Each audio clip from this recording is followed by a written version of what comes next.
What's up, guys? I know it's been a long time since I've made a video. It's been a long summer, moving into the shop, getting set up with a bunch of different companies. We're a service center for Duramax, Westinghouse, Furman, Champion, Generac. We do installs. We also do service.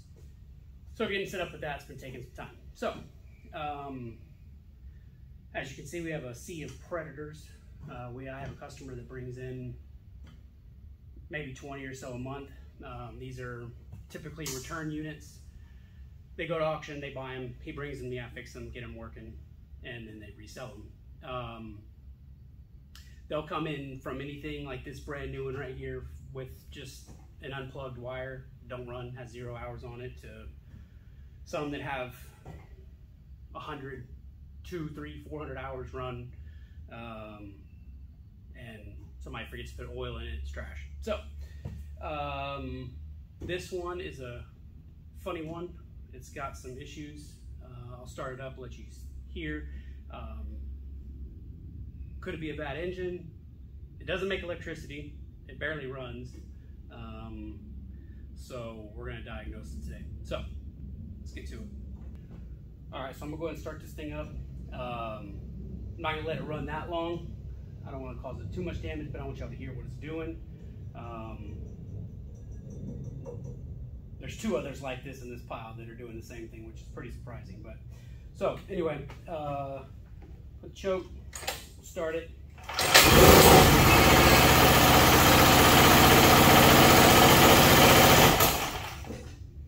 So yeah, there's obviously something wrong with it. It sounds like the engine is struggling really hard. So let's get into it and see what's going on.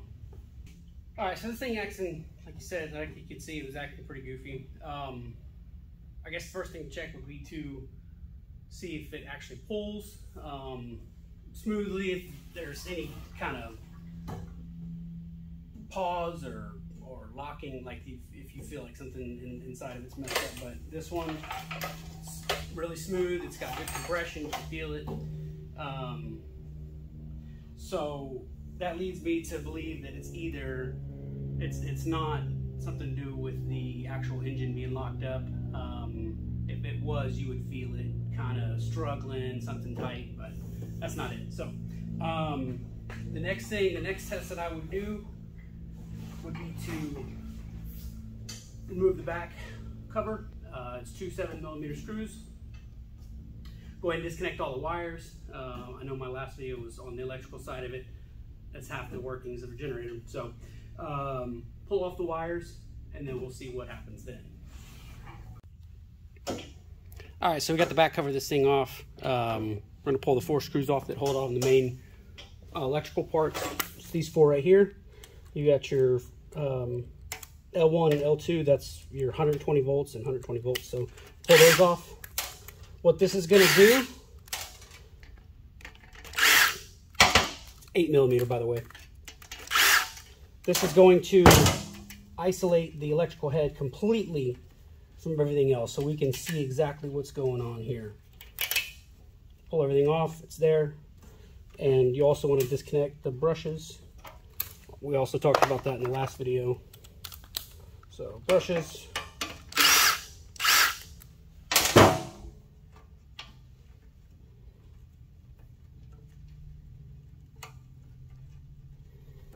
All right, good enough. Just leave it hanging right there. Pull everything out.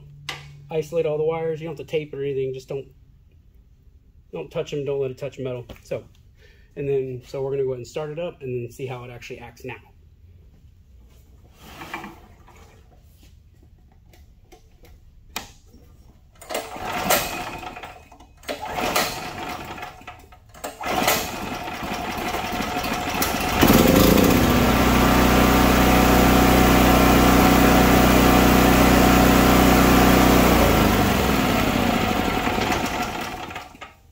Obviously, it's the electrical head. How can we verify that? Okay, we will take our multimeter, like I said before, put it on your resistance, which is whatever the horseshoe, some people call it. It's an ohm symbol, but it's to measure resistance. So So like I said before, you have two sets of legs. You have your one set of 110 here, the other set of 110 here. Check across the black and the white.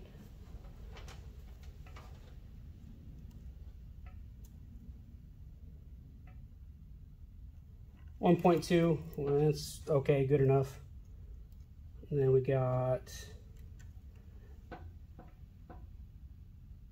0.91, something like that, 0.8. So that's all normal, but that doesn't explain why it's struggling. Next thing to check would be to check and see if there is a short to ground. If these are shorted to ground, that's exactly what's causing the problem. As you can see, test 1, either the red or black to the ground, which is any bare metal.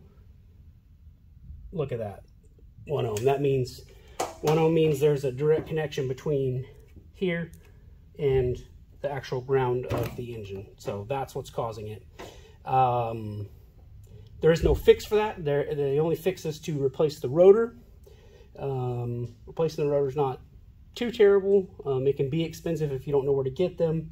You definitely don't want to buy new if you can, if you don't have to. But so I'm going to go ahead and show y'all how to pull and replace this rotor as well.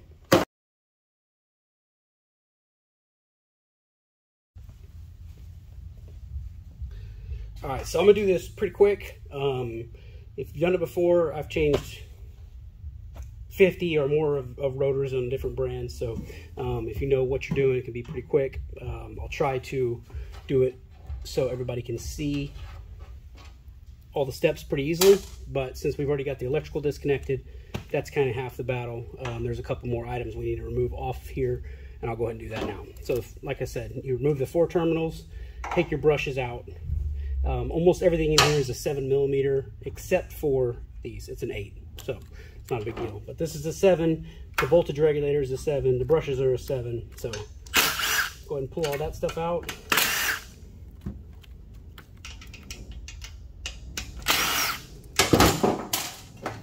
Disconnect anything that is going to be in the way. This just pulls right out, slips out of this little slot right here. Disconnect that. Boom. All right, so we've got that isolated. This is a 12mm. So on the bigger generators, it's like a 14. So, but the rest of this is still 7 and 8. But 14mm. Pull the big bolt out. While we're back here, we need to take out some 10mm. This holds the muffler on, which is also attached to the head. So we're going to pull those out.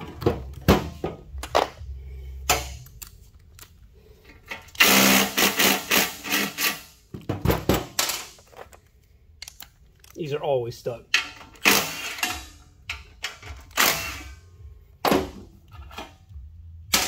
3/8 will always get it done. Then we have the 2 feet right here. They're 13s. Pretty self-explanatory. Pop those off.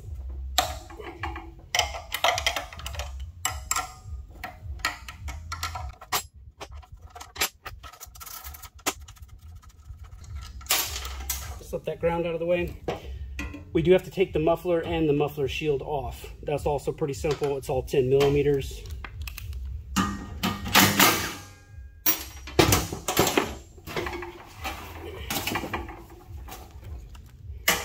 These 4 will hold the shield on.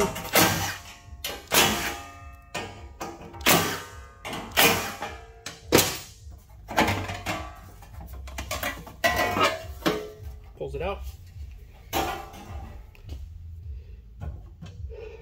I normally don't do it, but I'm going to do it so y'all can get a little bit better view of the full removal process. But the fuel tank is 4 10mm screws. Like I said, it doesn't need to come off, but I'm going to do it so you can see it. I can get to some of the top screws a little bit easier. So 4 10mm, there's 1, 2, 3, and 4.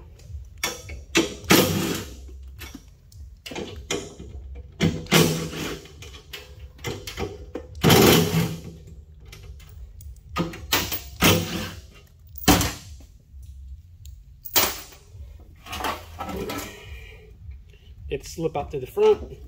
2 more, 10.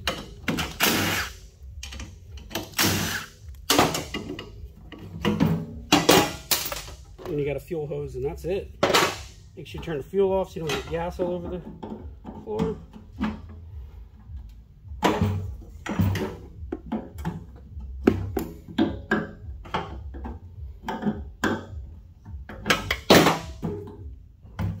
Evap line, same thing.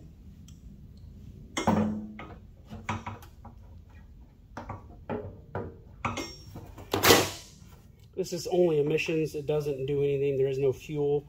There's a valve in here that lets the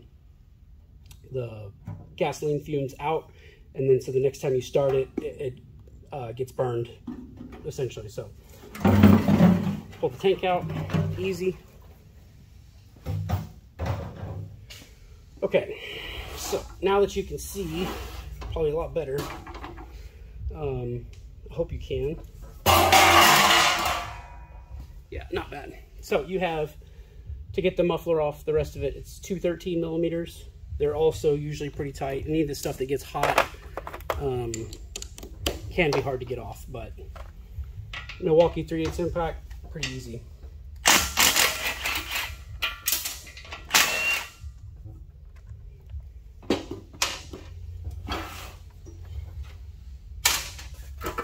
Pop that dude off. Tear the gasket up. You could probably reuse it, maybe not, it just depends. I usually throw a new one on anyway. And that 113 that we couldn't get to before, right here, we'll get to that right now.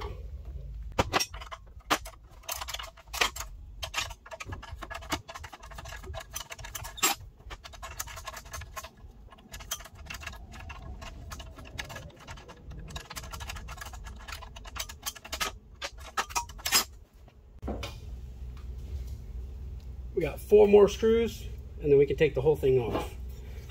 You've got the 410s. They're not usually tight. Putting them back in, do not over tighten this. You will split this right here. Break that, those 3 feet, snap it right off.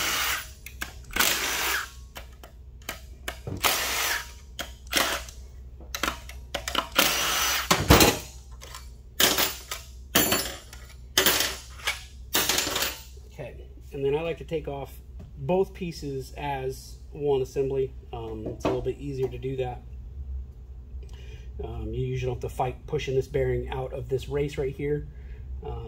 Take it off as one assembly, and you can do with it what you want is later. But the only semi-specialty tool you're going to need is some sort of pusher. I have a variety of them. So you can see that in this hole, this outside right here on the, this is the rotor, it's threaded and it accepts a certain size bolt. So this one threads in pretty good. It will. But it needs something to push against. And it's going to push into the back of the engine right here. What that's going to do is force the back of force the rotor off the engine. But you need to find a bolt or something that is the correct length to fit all the way down to the end. I think all of these are going to be a little long. We'll have to see. I'll probably end up having to cut one. So I think that out of the different pushers that I have, this one's probably going to be the longest. So pretty simple. Just push it all the way in as far as you can. You'll feel it bottom out on the motor. This is the correct bolt to screw into the end. It's a little bit bigger, as you can see, but it's already threaded. Most of them are already threaded except for some of the older Briggs units, but so it'll snug up. And it is a 14, I'm assuming. You're gonna need a pretty big impact. Maybe it's a 12, 13, 14.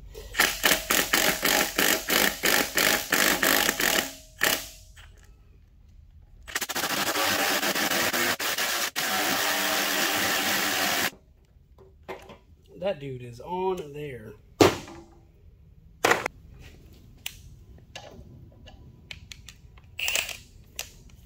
Milwaukee High Torque. We're either going to break it off in there or we're going to take it off.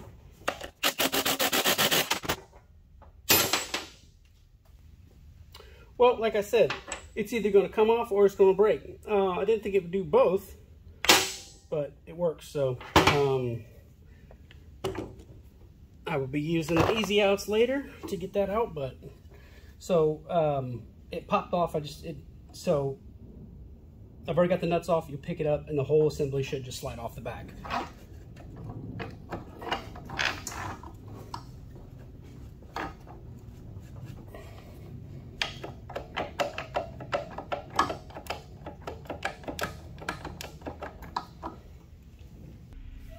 Made it a screwdriver, which I'm starting to suspect is the reason why this stator went bad. I think it was misaligned when they installed it, and because this thing should just slide off. So I'm assuming that's what the problem is. You just pry real gently in between the case and the stator. Oh yeah, that's exactly what it is. They're not supposed to be that tight. They should just easily slide off.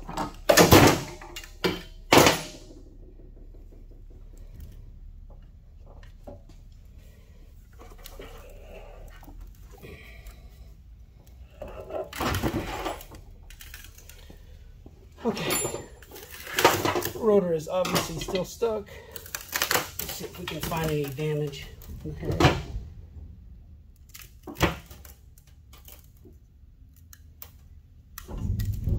Oh yeah. So you can see how black it is right there. I mean, that's where the short's at probably on the inside, but something was probably pinching back here. I don't see it right now, but if I find it, I'll point it out. If you look real hard right there, where the rotor was rubbing, it's a weird one. All right, so that also, I didn't know this, but you can tell the bearing is blown up on the rotor. So the rotor's pretty much, I would guess it's probably junk too, because one, it's got a broken bolt in it, thanks to me, and then it's also got some places where it was rubbing, which it may be okay. I might just be able to replace that bearing and call it good. Yeah, so I'll show you right here. This is not the first time I've seen this. So if you look right, come on, right here, you can see how much, all the discoloration right here. Right there. That rotor, or that stator, was misaligned from the factory. So it probably has very few hours, or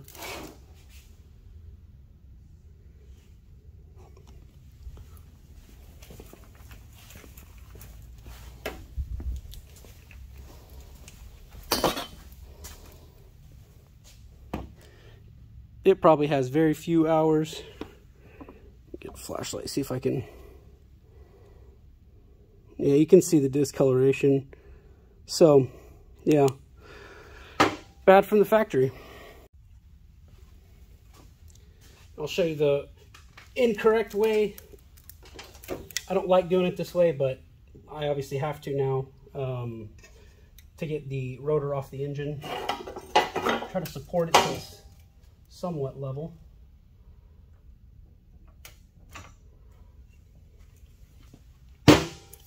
Big dead blow, specifically dead blow, they work better.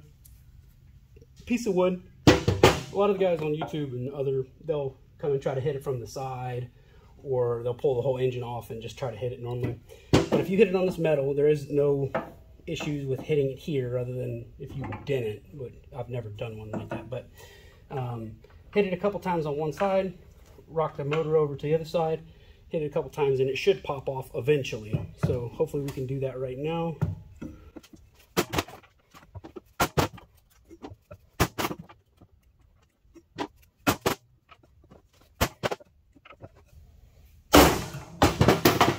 Just like that. It'll slide off. Usually I would put a little bit more care and caution into it if I was going to pull it off. I'd put a piece of cardboard or wood or support it somehow, because you don't want scratching up or tearing up the insulation on the rotor. I said I would probably try to fix this bearing and all that, but I'm just having it rubbing on this, and I don't know how hot it got while it was rubbing the inside of the rotor. I'm going to replace both pieces. It just makes sense. Normally, for this customer, it makes sense because, like I said, he brings me 20 or so a month, so I have parts left over from things that have blown engines or whatever you want to call it. But normally, if it's you definitely, it doesn't make any sense to take it to a shop to get it done. If you can do it yourself and you can find the parts for cheap, you got to weigh the cost of, like, I mean, this is like a $400 generator, so is it honestly cheaper to just replace the whole thing or to fix it if you're lucky enough to find cheap enough used parts? Maybe on a Duramax or a Westinghouse, a big 10,000, 12,000, it starts to make a little bit more sense paying $300 for a rotor or $200 for a stator, something like that, to get it fixed, instead of being out $1,000. So I will pull the guts off the shelf. I think I have a rotor and a stator here, and then I'll show you how to reassemble the whole thing. All right, so we got the parts off the shelf. This rotor, or this stator, as you can see, is much cleaner. Everything's all copper colored. So that's the way it's supposed to look. So let's get back to it. We have the engine supported by a piece of wood this time. The shaft is tapered on the engine, so it's kind of like a press fit. That's why it's hard to get off. It's designed that way. The relatively new rotor slips on to that tapered shaft first. It just goes in just like that.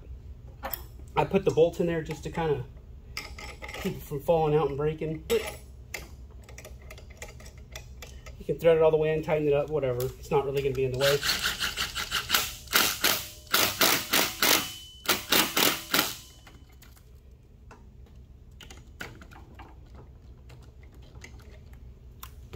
Leave it a little loose for now, if you want.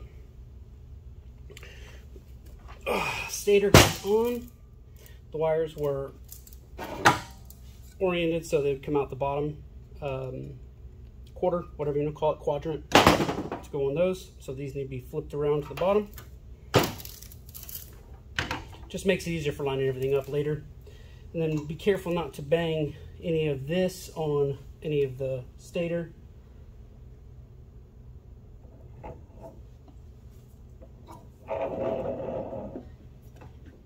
Nice, smooth, slip it right in. Some of the bigger ones, some of the big 9,000s, even like the Generac 15,000, I have a crane that I can pick up and slip off. So these are easy enough to do by hand. They're only like 40 pounds or whatever, something like that. So this piece is also just a slip fit. It slips onto the bearing in the back.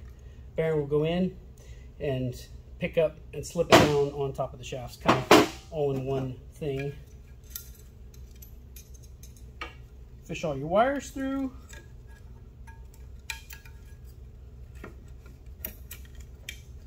Don't forget the plug for the voltage regulator.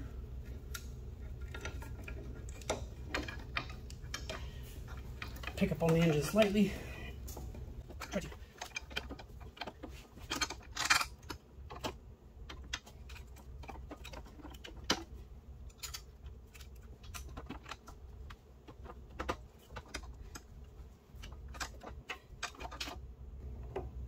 There you go.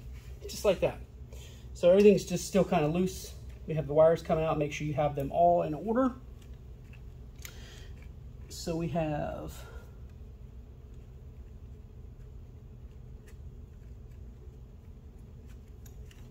the L1, L2, black and white, red and white. We have the voltage regulator plug. This is what turns on the voltage regulator and tells it what to do, essentially. This is the AC output for the 12 volt side. There's a 12 volt charger on this generator, so that's what this goes to a rectifier. That's a different situation. First thing is to put the 4 long 10 mils back. Like I said, do not over tighten these. It will crack this aluminum housing. I usually just run it in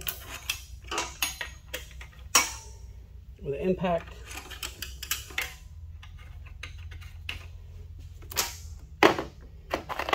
Until they're just barely finger tight.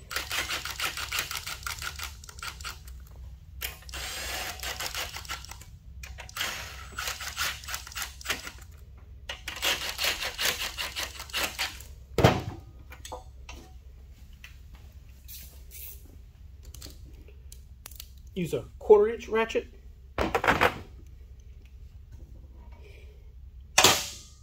Now would be a time to take out the wood. Let the generator rest on the back foot. There you go. And just slowly give each one a half a turn. Kind of in a star pattern, random, whatever you want to call it. What you're doing is you're slowly pulling that bearing.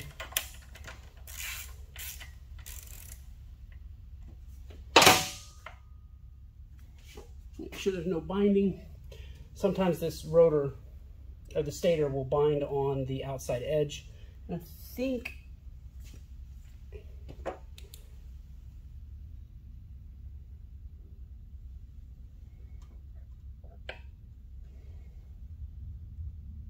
we're good.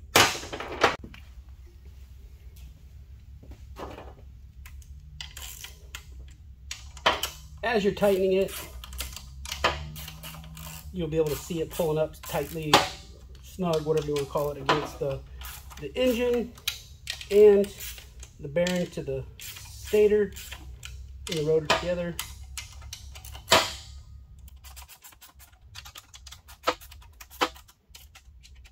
See, I'm gonna grab it in front. Very little point. I give you first if it matters.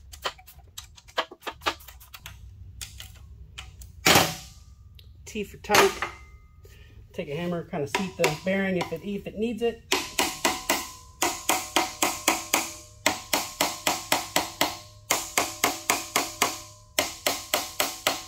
It obviously did because it pulled in. And then we can tighten up that back bolt completely now.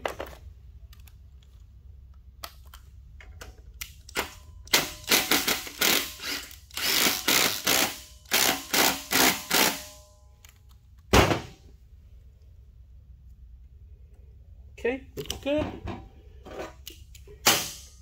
Torque spec on that is some ugga-duggas from a 1/4 inch ratchet or for socket or impact. I like to turn the engine over with the back to make sure it's not binding.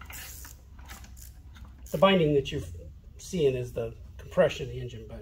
So this time we do not have the rotor rubbing on the stator this time. So that's good. All right, the next thing we're gonna do is start just putting all the other accessories on that we took off. I'll do the electrical part later at the very end. We'll pretty much go in reverse order of how we took it apart. So off camera I took off the exhaust bracket because it was in the way.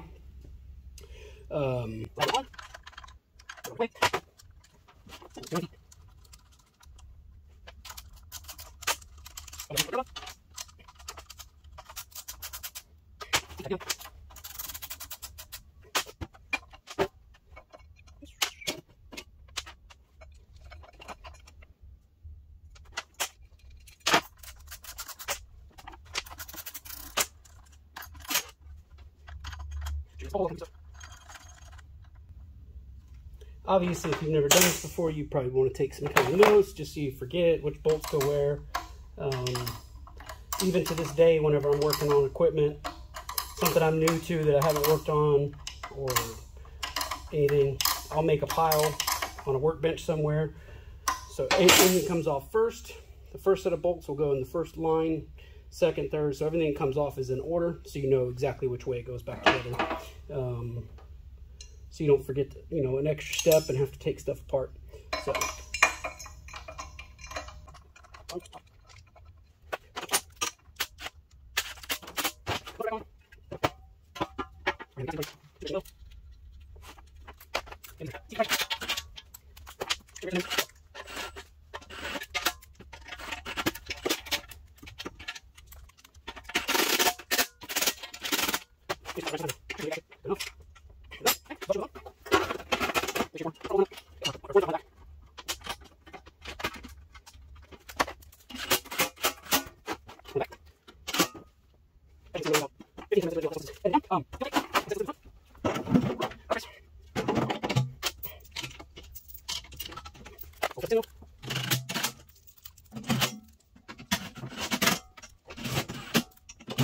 You might be wondering why most of my sockets are deep except for the one short 10 mil. It's not because I lost my 10 millimeter. It's because I broke it. I don't use impact sockets on 1/4 inch. I don't believe in them. They're too fat. They don't fit in some of the places. So not a big deal when you have a lifetime warranty. Just go swap it out. So electrical side, I'll go a little bit more slower on this so you can see how it goes back together, but still there's not a lot to it. Make sure you have your 2 plugs plugged in. This one goes to the main harness. This one goes to the AVR. Obviously, you can't mess it up. It only goes one way. Harness kind of just tucks. The AVR has 2 screws, which are conveniently right here. 7 millimeter.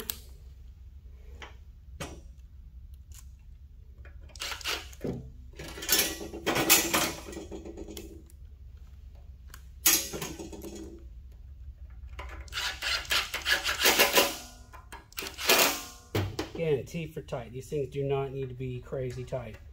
You're going into aluminum through plastic.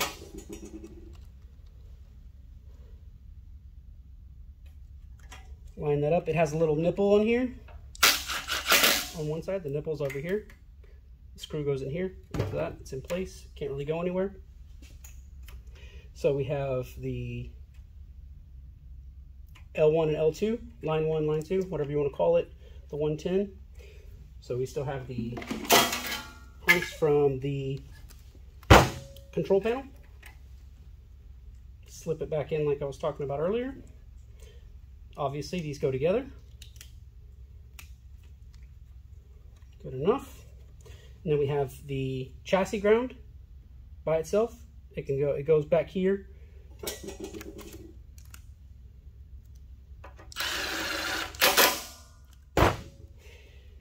So, everybody always gets worried about the L1 and L2. It's not that big of a deal. You just want to make sure that you're not putting, you know, a red with a white and a white with the black, and you know, just put the colors together. The whites really don't matter; they can go either way. They are shared in the control panel anyway, and when I say shared, I mean that they all share a common ground. It is a bonded neutral system, which means that the neutral is tied to the generator ground inside the control panel as well. So it doesn't matter. They're all going to the same place anyway. If this was being used to power a home, that's a different situation. It needs to be unbonded, but that's another fight for another crowd. See, we have white with white. That's what I'm saying. Don't make that mistake. Don't put the white with the black. You will be out of phase with the other leg, and the generator will run exactly like it did when I started up the first time. It'll get immediately overloaded, probably shut down if it doesn't burn the head up first.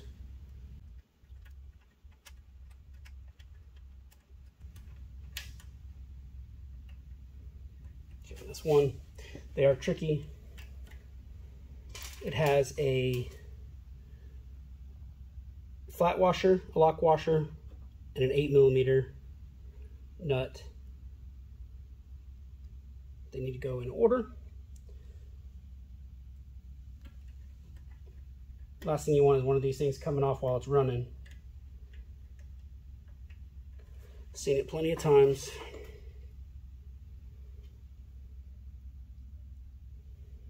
Okay, and we have another white right here. So white to white.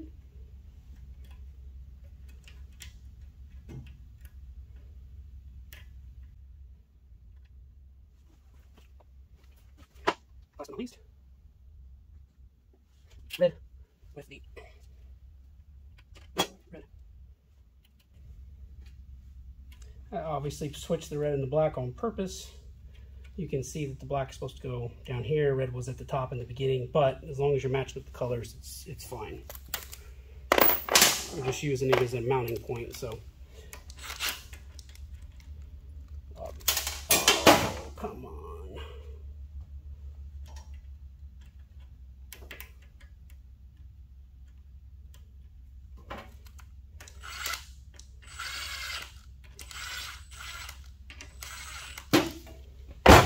That's a no ugga-dugga tightening situation here. You just need to be snugged.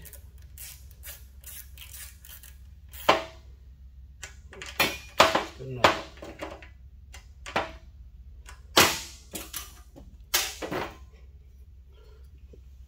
If you think you're slick and you got it right the first time, you can put the cover back on. This usually always means that I'm going to end up taking it back apart when I get cocky, but that's okay.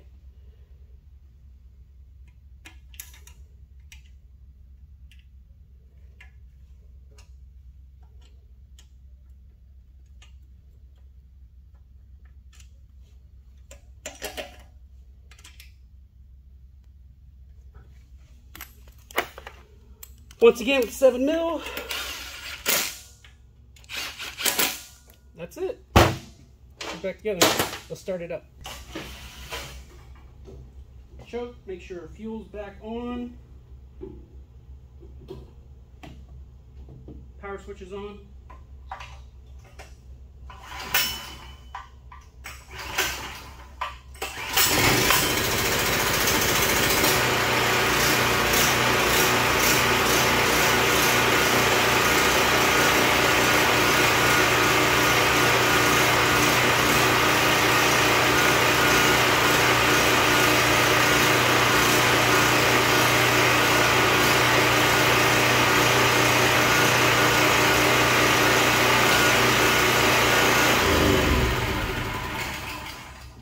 So that's the last thing I did. All I did was start it up. I checked to see if we had 110 on our plugs, which we do. These are GFCI, so they're going to light up. You're going to know they're getting some kind of power. Sometimes it may only be 70 volts or if it's not correct. But check it with the multimeter, 120 volts. Check the 220 side. Make sure you get 220 across both legs. And other than that, that's it. It's a good running generator. Took a little bit of time switching out the stator and rotor, but she's good to go. So, just a simple recap. Acting goofy. Check to see if the engine was locked up. Obviously, it's not just by simple testing. You can do compression tests and that kind of stuff. Not necessary. Was a bad stator. Obviously, it was a bad rotor as well. I didn't know the bearing had already come apart in the back. I see this a lot. And it's not just Predator. I can't knock on them. Almost every company. I've seen failures of new units, whether it's 0 hours or 10 hours. They can still be brand new and they can still fail if they weren't put together properly in the factory. Obviously that's what this one had. So what does that mean? Well, it's luckily some people have warranties. Some people get it before 30 days and figure that problem out. So I always tell my customers, if you buy something new from the store, take it out of the box, put gas in it, put propane in it, whatever it takes, run it, make sure it's actually making power. Run it for a little while, put a load on it, break it in. I always say 3 hours, break it in, change the oil. That'll let you know if something's wrong with it, if it's acting weird. Just because it's new doesn't mean it's gonna be perfect. So this is a prime example of that. There's two more in the, just of the Predators in this stack that have manufacturer defects that are causing them to not run brand new. Like I said earlier, this one right here, brand new, 0 hours on it, manufacturer defect. So I own Houston Equipment Repair, HoustonEquipmentRepair.com. We're in Houston, so anything from generators, standby generators, home generators, lawn equipment, concrete saws, we fix everything. You can give us a call. We can answer any question you might have about what you have, if we can fix it or not. So, but until the next one, I'll try to get more videos out. I might do a couple more with some of these Predators that have a different situation, maybe some engine troubleshooting, how to start from 0 and get to 10, and all the steps that are involved with that. All right, catch y'all on the next one.